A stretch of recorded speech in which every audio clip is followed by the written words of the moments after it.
Subscribe करिए hi-fi study channel को, bell icon को प्रेस कीजिए लेटेस्ट वीडियो अपडेट सबसे पहले पाने के लिए। नमस्कार दोस्तों, एक बार फिर से आप सभी का बहुत बहुत स्वागत करता हूं आपके अपने चैनल हाईफाई स्टडी पे। दोस्तों आज की जो वीडियो है वो आप सभी के लिए शैक्षिक प्रबंधन एवं प्रशासन से रिलेटेड है। दोस्तों इस वीडियो में दोस्तों हम लोग आप सभी के लिए लेकर के आए हैं चैप्टर 3 के जितने भी आपके बहुविकल्पी प्रश्न बनेंगे वो सारे इस वीडियो में हैं। दोस्तों नए भी कुछ क्वेश्चन हैं और यहाँ पर हम आपको चेक करने वाले हैं आप कितनी तैयारी बेहतरीन है या नहीं है। तो ये कह सकते हैं आप लोग कि आज की वीडियो जो है दोस्तों वो आपकी मॉक टेस्ट के ऊपर होने वाली है। क्लियर, मॉक टेस्ट के ऊपर होने वाली है। आपसे यहाँ पर क्वेश्चन पुटअप किए जाएंगे, थोड़ा सा आपको टाइम भी दिया जाएगा दोस्तों। तो यहाँ पर इस वीडियो को आप लोग पूरा देखिएगा और अपने को आंकिएगा कि हाँ आपने कितनी अच्छी तैयारी कर रखी है। क्योंकि आपको पता है ये पेपर हमारा 50 नंबर का होता है, जिसमें से आपको 25 नंबर अनिवार्य रूप से लाने ही लाने होते हैं। अगर एक भी नंबर हमारा कम होता है 25 में तो आपको पता ही ना, पहले से आप परिचित हो कि क्या होता है। तो यहाँ पर दोस्तों पहले क्वेश्चन की अगर बात करते हैं जो कि हमारा दिया गया है यहाँ पर यह है कि SMC पंजिका को कहते हैं। SMC पंजिका को कहते हैं आय पंजिका, व्यय पंजिका, आय व्यय पंजिका दोनों या इनमें से कोई नहीं। तो भाई राइट आंसर यहाँ पर क्या हो जाएगा, सभी साथी फटाफट जल्दी से बता देंगे। तो भाई देखिए जितने भी साथी हमारे जा रहे हैं यहाँ पर ऑप्शन नंबर सी के साइड आय व्यय दोनों पंजिका, राइट आंसर हमारा यही हो जाएगा। या फिर यहाँ पर ये भी ऑप्शन दे सकता था ए व बी दोनों, या ये भी दे सकता था कि ऊपर या उपरोक्त सभी, लेकिन यहाँ पर उपरोक्त सभी में तो इनमें से कोई नहीं आ जाता, इस वजह से ऑप्शन सटीक नहीं बैठता। वो यहाँ पर ए व बी दोनों दे सकता था या फिर आय व्यय पंजिका दोनों दे सकता था। ठीक है ना, ऑप्शन नंबर सी को सर यहाँ पर लॉक करेंगे। अगला क्वेश्चन हमारा यहाँ पर बनता है कि बालकों के जन्मदिन की पंजिका में अंकित किया जाता है। सबसे आसान क्वेश्चन है दोस्तों, काफ़ी बार ये आपसे पूछा भी गया है, काफ़ी बार ये आपसे पूछा भी गया है। ठीक है ना, काफ़ी बार ये आपसे पूछा गया है। तो बालकों के जन्मदिन की पंजिका में अंकित किया जाता है भाई, क्या अंकित किया जाता है? देखिए उसमें सभी चीज़ें अंकित होती हैं, उपरोक्त सभी की साइड चला जाएगा क्योंकि सभी चीज़ें उसमें अंकित होती है। उसमें छात्र का नाम भी होगा, भाई किसकी जन्म डेट है ना, किसकी डेट ऑफ बर्थ है, पिता का नाम भी होगा, उसमें छात्र की जन्मतिथि भी होती है। इस वजह से राइट आंसर हमारा जो हमारा डेट ऑफ बर्थ होता है, जन्म की पंजिका होती है, जन्मदिन पंजिका होती है, इसमें सब कुछ होता है हमारा। ठीक है ना, आगे बात करते हैं यहाँ पर कि मात्र शिक्षक संघ के कुल सदस्यों की संख्या होती है। मात्र शिक्षक संघ के कुल सदस्यों की संख्या कितनी होती है? तो भाई यहाँ पर राइट आंसर हमारा कितने, जितने भी साथी हमारे 15 से 20 के साइड जा रहे हैं, राइट आंसर उन सभी का 15 से 20 हमारा करेक्ट आंसर हो जाएगा। अगला क्वेश्चन है हमारा यहाँ पर हमारा हो जाएगा कि आर्केंट महोदय ने आपदाओं को उनकी उत्पत्ति के आधार पर कितने भागों में बांटा है? सर कितने भागों में आर्केंट महोदय ने बांटा है, कितने भागों में बांटा है? तो शायद जितने भी साथी हमारे आंसर दे रहे हैं 2 दे रहे हैं, ऑप्शन नंबर ए राइट उन सभी का हो जाएगा। क्वेश्चन नंबर 5 दोस्तों हमारा यहाँ पर ये कहता है, क्या कहता है क्वेश्चन की प्राकृतिक आपदाएं जो हैं वो कितने प्रकार की होती हैं? अभी ऊपर आपको बताया गया है कि जो महोदय ने आपदाओं को उनकी उत्पत्ति के आधार पर कितने भागों में बांटा है, तो वही सेम क्वेश्चन है, बस क्वेश्चन की लैंग्वेज चेंज कर दी गई है। ठीक ना, क्या हो जाएगा यहाँ पर भी हमारा ऑप्शन नंबर बी, यानी 2 प्रकार की होती हैं प्राकृतिक आपदाएँ। आगे बात करते हैं यहाँ पर आगे बात करते हैं बाढ़ तथा सुनामी जैसी आपदाएँ आती हैं। बाढ़ तथा सुनामी जैसी जो आपदाएं हैं वो आती हैं। तो बाढ़ कहाँ पर आती है आपको पता है, सुनामी कहाँ पर आती है आपको पता है। क्योंकि दोस्तों बाढ़ कभी वायुमंडलीय संकट के अंतर्गत नहीं आएगा, दोनों में नहीं आएगा, जलीय संकट के अंतर्गत आता है। सर कहाँ आता है? जलीय संकट के अंतर्गत आता है। इस वजह से हमारा ऑप्शन नंबर बी यहाँ पर राइट आंसर हो जाएगा। इनमें से कोई ये तो ऑप्शन हो ही नहीं सकता, दोनों हमारा हो ही नहीं सकता, क्योंकि वायुमंडल में कभी भी जल संकट आता है नहीं आता है। अगला हो जाएगा मीना मंच का प्रमुख। मीना मंच के बारे में आपको पहले काफ़ी बार बताया जा चुका है दोस्तों, है ना। मीना मंच का प्रमुख उद्देश्य है, मीना मंच का प्रमुख उद्देश्य इसमें से क्या है? बालिकाओं की शिक्षा का विकास, बालिकाओं की शिक्षा का बालकों की शिक्षा का विकास, महिलाओं की शिक्षा का विकास, या इनमें से सभी। तो भाई देखिए मिना मंच का एक सबसे प्रमुख उद्देश्य यही है कि बालिकाओं की शिक्षा को बढ़ावा देना, बालिकाओं की शिक्षा को यहाँ पर बढ़ावा देना। सर ऑप्शन नंबर ए हो जाएगा, जितने भी साथी हमारे दे रहे राइट है। मीना मंच की कार्यकारिणी समिति में सदस्य होते हैं। मीना मंच की कार्यकारिणी में सदस्य कितने होते हैं पता है? तो कमेंट बॉक्स में, ऑफलाइन में आप लोग कमेंट बॉक्स में बताइए। यहाँ पर 5 लिखा, ठीक है, 5 लिख गया, 5 लिखा हुआ यहाँ पर। तो आप लोग यहाँ पर कमेंट बॉक्स में इसका जवाब जरूर से ज़रूर दीजिएगा। नेक्स्ट प्रश्न की बात करते जो कि कहता है कि बाल गणना पंजिका है, विद्यालय अभिलेख है, शैक्षिक अभिलेख है, आर्थिक अभिलेख है या सामाजिक अभिलेख है? तो भाई बाल गणना पंजिका की यहाँ पर बात हो रही है। ओके, जल्दी से बताइए सभी साथी। बाल गणना पंजिका है, विद्यालय अभिलेख है, शैक्षिक अभिलेख है, आर्थिक अभिलेख है या सामाजिक अभिलेख है? तो भाई 9 नंबर का राइट आंसर बाल गणना आपकी विद्यालय अभिलेख के अंतर्गत आ जाता है, ठीक है ना, विद्यालय अभिलेख के अंतर्गत आ जाता है। 10 नंबर क्वेश्चन कहता है कि अध्यापक शिक्षक डायरी में विवरण रखता है वर्ष भर का लेखा जोखा, दैनिक आधार पर, मासिक आधार पर, वार्षिक आधार पर या उपरोक्त में से कोई नहीं। तो भाई आपको पता है ना कि जो अध्यापक होता है अपनी डायरी, जो शिक्षक डायरी होती है, उसमें आपको पता है कि उसमें 12 पेज लगभग होते हैं, 12 पेज होते हैं, 12 से ज़्यादा भी होते हैं, और हर एक मंथ का एक पेज होता है। तो मतलब क्या रखता है वो, वार्षिक आधार पर रखता है, ठीक है ना। पूरा रजिस्टर एक साल में एक ही रजिस्टर का यूज करता है, ये आप लोगों ने देखा होगा, ठीक है ना। तो वार्षिक आधार पर होता है, ठीक है सर, वार्षिक आधार पर होता है। अगला क्वेश्चन हमारा हो जाएगा कि आवधिक निरीक्षण के निम्न सिद्धांत हैं। आवधिक निरीक्षण के निम्न सिद्धांत हैं जवाबदेही, उपलब्धता, निदान का सिद्धांत या ये सभी। तो आवधिक जो है निरीक्षण है, अवधि के हिसाब से निरीक्षण, उनके सिद्धांत कौन कौन से हो जाएंगे? उसमें आपको जवाबदेही, उपलब्धता और निदान सिद्धांत तीनों आ जाएंगे। इस वजह से सर ये सभी राइट आंसर हमारा हो जाएगा, है ना, इस वजह से हमारा ये सभी हो जाएगा। अगला प्रश्न हो जाएगा यहाँ पर हमारा कि बेसिक शिक्षा में गुणवत्ता प्रबंधन, शिक्षक प्रशिक्षण प्रबंधन, नवाचारों का प्रबंधन कौन करता है? प्राचार्य डायट करता है, जिलाधिकारी करता है, परियोजना निदेशक करता है या जिला विकास अधिकारी करता है? तो भाई राइट आंसर यहाँ पर 12 नंबर के जितने भी हमारे साथी दे रहे हैं आंसर, जितने भी साथी हमारे 12 नंबर का दे रहे हैं, क्योंकि यहाँ पर शिक्षण प्रशिक्षण नवाचारों का प्रबंधन कौन करता है? तो प्राचार्य डायट करता है, प्राचार्य डायट करता है, ठीक है ना sir. Option number A right answer हमारा हो जाएगा। क्वेश्चन नंबर 13, क्वेश्चन नंबर 13 कहता है हमारा दोस्तों, क्या कहता है कि विद्यालय के संचालन में जिन उपकरणों तथा वस्तुओं की आवश्यकता होती है उनको किस पंजिका में रखा जाता है? निःशुल्क पुस्तक पंजिका में या विवरण पंजिका में, स्वास्थ्य पंजिका या स्वास्थ्य परीक्षण पंजिका या स्टॉक पंजिका या शिक्षक डायरी? तो भाई विद्यालय के संचालन में जिन उपकरणों तथा वस्तुओं की आवश्यकता होती है उनको किस पंजिका में रखा जाता है? तो सर उनको पंजिका में रखा जाता है स्टॉक पंजिका में। आवश्यकता होती है उनको स्टॉक पंजिका में, यानी जिन उपकरणों को या जिन वस्तुओं की आवश्यकता होती है संचालन में तो उनको स्टॉक में रखा जाएगा। कि आगे हाँ स्टॉक में है भाई, स्टॉक में हमारे पास है, आगे ज़रूरत पड़ेगी इसकी, ठीक है। अगला हमारा हो जाएगा कि मीना मंच, भीना लिख गया है, मीना मंच द्वारा संपन्न किए जाने वाली गतिविधियाँ हैं। मीना मंच द्वारा संपन्न किए जाने वाली गतिविधियाँ हैं बाल विवाह, दहेज, स्वास्थ्य एवं सफाई या ये सभी? तो ये तो सभी को पता है sir, option number D lock करेंगे। बाल विवाह, दहेज और स्वास्थ्य एवं साफ सफाई सभी आ जाता है मीना मंच द्वारा संपन्न किए जाने वाली गतिविधियों के अंतर्गत दोस्तों। क्वेश्चन नंबर 15,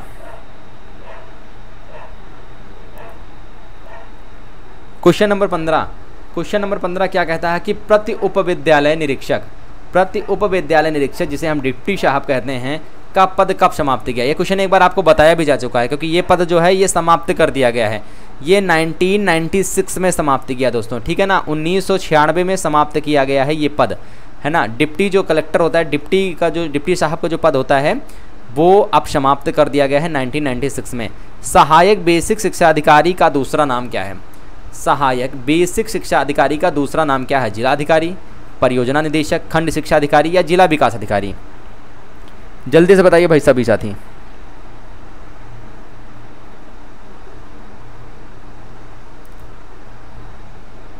बिल्कुल भाई, जितने भी हमारे साथी 16 नंबर का राइट आंसर दे रहे हैं, जितने भी हमारे साथी हैं 16 नंबर का राइट दे रहे हैं, खंड शिक्षा अधिकारी उन सभी का राइट आंसर हो जाएगा। खंड शिक्षा अधिकारी उन सभी का राइट आंसर हो जाएगा। अगला क्वेश्चन 17 नंबर की, विद्यालय में शिक्षक की भूमिका होती है, एक मित्र के रूप में होती है, एक निदेशक के रूप में होती है, एक दार्शनिक के रूप में होती है या उपरोक्त सभी के रूप में होती है? तो भाई विद्यालय में जो निरीक्षक होता है, विद्यालय शिक्षा में जो भूमिका होती है, शिक्षक की जो भूमिका होती है वो देखिए वो एक मित्र के रूप में रहेगा। तो जो विद्यार्थी है वो हर एक बातों को अपने टीचर के साथ शेयर करता है। दूसरी बात, वह एक निदेशक के रूप में भी रहता है, उसका देखभाल भी देखने वाला भी होता है, और एक दार्शनिक के रूप में भी होता है, ठीक है ना, एक दार्शनिक के रूप में भी होता है। या फिर तो यहाँ पर हमारा राइट आंसर दोस्तों क्या हो जाएगा? उपरोक्त सभी हो जाएगा। सर क्या हो जाएगा यहाँ पर हमारा राइट आंसर? उपरोक्त सभी के साइड चला जाएगा। इस वजह से सर ऑप्शन नंबर डी को यहाँ पर हम लोग लॉक करेंगे, ठीक है ना सर। ऑप्शन नंबर डी को यहाँ पर हम लोग लॉक करेंगे। अगले प्रश्न के यहाँ पर बात करते हैं दोस्तों, जो कि हमारा यहाँ पर प्रश्न कहता है कि विद्यालय में छात्रों की अनुशासनहीनता बढ़ना किसकी भूमिका होती है। प्रधानाचार्य की भूमिका प्रधानाचार्य का उत्तरदायित्व होता है, या प्रधानाचार्य का कार्य होता है, या प्रधानाचार्य की जवाबदेही होती है। तो भाई राइट आंसर हमारा प्रधानाचार्य की जवाबदेही हो जाएगा। जितने भी साथी हमारे सर ऑप्शन नंबर डी के साइड जा रहे हैं उन सभी का राइट आंसर हमारा यहाँ पर हो जाएगा। अगला प्रश्न हमारा हो जाएगा यहाँ पर दोस्तों कि मीना मंच। मीना मंच का नाम आप लोगों ने सुना, मीना मंच के स्थापना का उद्देश्य क्या था? तो मीना मंच के स्थापना का उद्देश्य सभी था, यानी कि वे यह सुनिश्चित करना कि लड़कियों की सही आयु में प्रवेश लें, ये भी उनका उद्देश्य था। दूसरा उद्देश्य उनका ये भी था कि लड़कियों में नेतृत्व और सहयोग की भावना को विकसित करना, ये भी था। तीसरा इनका ये भी था कि यह सुनिश्चित करने में सहायता प्रदान करना कि लड़कियां प्रतिदिन स्कूल आएँ। इस वजह से सर ऑप्शन नंबर डी को, जितने भी साथी हमारे ऑप्शन नंबर डी को सर लॉक कर रहे हैं उन सभी का भाई राइट आंसर हो जाएगा, ठीक है ना। अगले प्रश्न की यहाँ पर बात करते जो कि हमारा कहता है दोस्तों कि समस्या समाधान का प्रमुख अंग है। समस्या समाधान का प्रमुख अंग क्या हो जाएगा, ठीक है ना। समस्या समाधान का प्रमुख अंग क्या हो जाएगा? जल्दी से भाई सभी साथी राइट आंसर बताएंगे, ठीक है ना। जल्दी से सभी साथी भाई इसका राइट आंसर बताएंगे। बिल्कुल बिल्कुल, वेरी गुड भाई। जितने भी साथी हमारे दे रहे थे इसका आंसर निर्णयन प्रक्रिया, उन सभी का करेक्ट आंसर हो जाएगा। अगला हमारा क्वेश्चन यहाँ से हमारा बनता है दोस्तों क्वेश्चन नंबर 21 कि प्राथमिक विद्यालयों में अध्यापक नियुक्ति हेतु गठित चयन समिति का अध्यक्ष होता है। ये आपका क्वेश्चन दोस्तों 2017 में पूछा गया क्वेश्चन है ना सर। 2017 में पूछा गया क्वेश्चन है ये आपका। यहाँ पर क्या हो जाएगा, यहाँ पर क्या हो जाएगा कि समिति का अध्यक्ष कौन होता है? तो दोस्तों यहाँ पर जो समिति का अध्यक्ष होता है ना, यहाँ पर जो समिति का अध्यक्ष हो जाएगा वो आपका क्या हो जाएगा, यानी प्राथमिक विद्यालयों के अध्यापक नियुक्त हेतु गठित चयन समिति का अध्यक्ष जो होता है वो बीएससी होता है, बेसिक शिक्षा अधिकारी होता है। दोस्तों मैं आपको बता दूं यहाँ पर जब भी आपके 25 से 27 क्वेश्चन आपके पूछे जाएंगे, 25 से 27 क्वेश्चन या 30 क्वेश्चन, जितने भी क्वेश्चन आपके पूछे, मान लीजिए 25 क्वेश्चन पूछे जाते हैं, तो 25 क्वेश्चन में अगर आपके जो सही आंसर हैं वो 20 प्लस क्वेश्चन अगर आप सही कर लेते हो, 20 प्रश्न क्वेश्चन अगर आप सही कर लेते हो, तो ये मान के चलिए आपके उस सब्जेक्ट में, जिस सब्जेक्ट में आप करते हो इससे ज़्यादा, उस सब्जेक्ट में आपके 90% जो है वो आप सब्जेक्ट कंप्लीट कर चुके हो। लेकिन अगर 19 हो जाता है तो वहीं पर आपका परसेंट घट के 50 चला जाता है, क्योंकि एक नंबर का बहुत बड़ा महत्व होता है दोस्तों। इस वजह से आप लोग के लिए तैयारी के लिए यहाँ पर ये सब कुछ आपको पढ़ाया जा चुका है, लेकिन आपके लिए तैयारी के लिए ये मॉक टेस्ट लेकर के आया जा रहा है कि हाँ इसमें अगर किसी चैप्टर के अगर क्वेश्चन उठाए जाते हैं तो जितने भी क्वेश्चन उठाए जाएँ उसमें से देखते हैं कि कितने लोग अपने को आंकते हैं कि कितने सही हो जाएंगे, है ना, कितने क्वेश्चन वहाँ पर हम लोग सही करते हैं। ये चीज़ वहाँ पर देखने पे क्या होता है कि हमारा जो मनोबल होता है वो और बढ़ता है दोस्तों। अगर अभी यहाँ पर बाय द वे किसी के क्वेश्चन 25 क्वेश्चन मान लीजिए पूछे गए, 24 क्वेश्चन सही हो जाते हैं, तो उसका अगर मनोबल अभी तक मान लीजिए 70% था तो उसका मनोबल दोस्तों 90% पहुँच जाएगा। गारंटी लेता हूँ मैं यहाँ पर 90% उसका मनोबल पहुँच जाएगा। यहाँ पर क्या होता है, मनोबल जितना ज़्यादा बढ़ेगा आपका मनोबल, उतना ही आप और अच्छा प्रयास करेंगे करने की, और अच्छा प्रयास करेंगे करने का, और अच्छा प्रयास करेंगे। तो इस वजह से हर एक सब्जेक्ट में आपके लिए स्पेशल अब 20 से 25-30 क्वेश्चन लगभग मैं आपके लिए कराता रहूँगा, जिससे क्या होगा कि आपकी जो प्रैक्टिस है वो आपकी बनी रहेगी।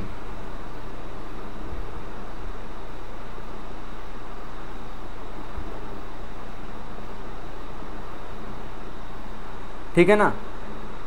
तो यहाँ पर दोस्तों क्या हो जाएगा, यहाँ पर आप लोग ये ध्यान रखिएगा कि हम लोग कितने अधिक क्वेश्चन, ज़्यादा से ज़्यादा क्वेश्चन करने की हम लोग कोशिश करें, सही क्वेश्चन, ठीक है ना। अगला प्रश्न हो जाएगा यहाँ पर कि विद्यालयों के अभिलेखों का मुख्य उद्देश्य है। ये आपका 2013 और 17 दोनों में पूछा गया है। ये आपका 2013 और 17 दोनों में पूछा गया है, ठीक है ना। दोनों में पूछा गया क्वेश्चन ये आपका कि विद्यालयों के अभिलेखों का मुख्य उद्देश्य क्या है। तो इनका मुख्य उद्देश्य यही होता है दोस्तों कि आवश्यक सूचनाओं का रख रखाव, आवश्यक सूचनाओं का रख रखाव यहाँ पर हमारा राइट आंसर हो जाएगा। नेक्स्ट क्वेश्चन हमारा 23 नंबर हो जाएगा कि निःशुल्क गणवेश वितरण के अभिलेखीकरण में कितने प्रकार की पंजिकाएं तैयार की जाती है। ये आपका अभी प्रीवियस ईयर का 2017 और 13 दोनों ईयर में पूछा गया क्वेश्चन है दोस्तों। ये दोनों ईयर में पूछा गया क्वेश्चन है। यहाँ पर निःशुल्क गणवेश वितरण के अभिलेखीकरण में कितने प्रकार की पंजिकाएं तैयार की जाती हैं। 2 प्रकार की, 3 प्रकार की, 4 प्रकार की, 5 प्रकार की।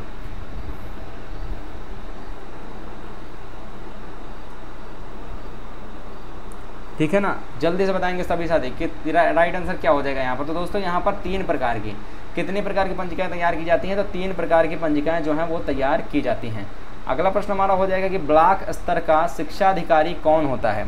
ब्लॉक स्तर का शिक्षाधिकारी कौन होता है, तो आपको पता है ना, ब्लॉक स्तर का शिक्षाधिकारी जो होता है वो खंड शिक्षाधिकारी होता है दोस्तों।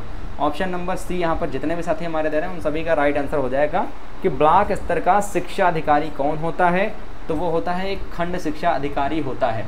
अगला क्वेश्चन यहाँ पर हो जाएगा यहाँ पर कि कौन राष्ट्रीय अध्यापक शिक्षा परिषद के पूर्णकालीन अधिकारी नहीं है। कौन राष्ट्रीय अध्यापक शिक्षा परिषद के पूर्णकालीन अधिकारी नहीं है। ये भी आपका 2013 और 17 में पूछा गया क्वेश्चन है। ये भी आपको 2013-17 में पूछा गया क्वेश्चन है दोस्तों।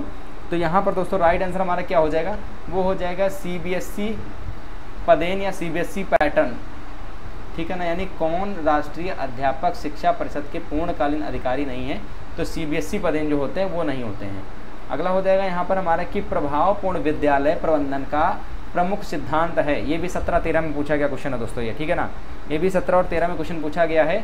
लक्ष्य निर्धारण एवं योजना, संसाधनों का विकास, विद्यालय की साज सज्जा, कक्षा कक्ष का निर्माण।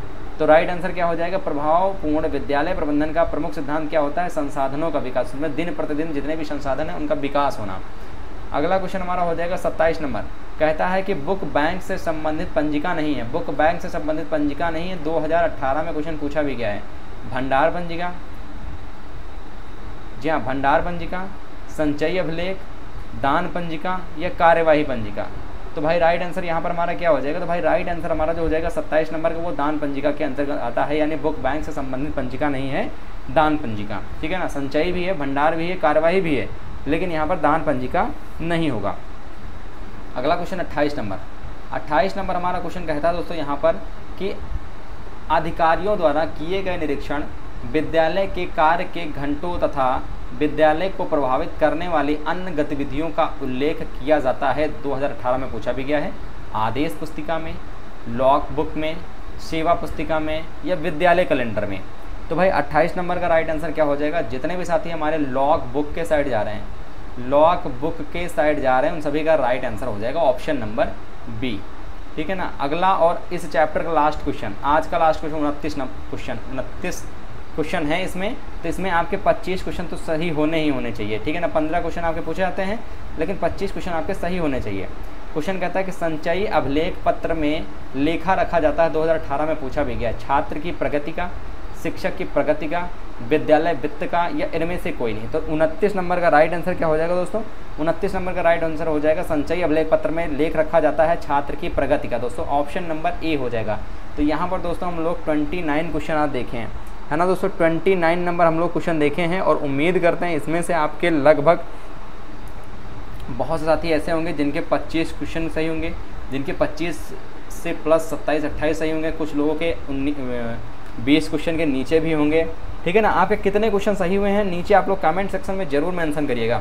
नीचे आप लोग कमेंट सेक्शन में जरूर मेंशन करिएगा कि आपके भी कितने क्वेश्चन जो हैं वो सही हुए हैं, ठीक है ना।